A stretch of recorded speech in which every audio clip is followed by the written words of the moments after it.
Residents living in the north of the island can expect to have water flowing through their taps more readily.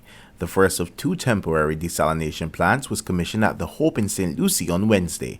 The other is expected to be launched in November. The two plants will add between 7 and 800,000 gallons of water to the system. Water Resources Management Minister Dr. David Eswick said it was obvious the Barbados Water Authority could not rely solely on rainwater to replenish the underground aquifers. If it is that based on our rainfall data over the last 4 or 5 years, and over the last 20 years, of which 10 years, 11 years of those 20 years have been drought years. But then, the Barbados Water Authority recognized that what it has to do is to augment our rainfall water with other sources of water. There are some who argue that we should get into damming.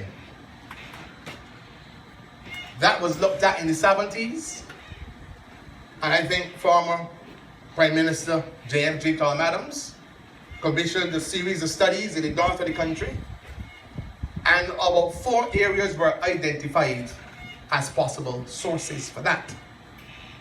I took a team down there from Town Planning Department, EPD, the Barbados Water Authority, and I think we also had persons from Town Planning were also there, and we had the requisite engineers that carried out the work.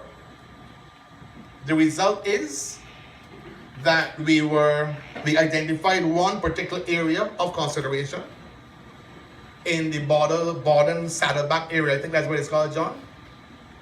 And the area allows for damming to occur and without much potential risk to residences in the area.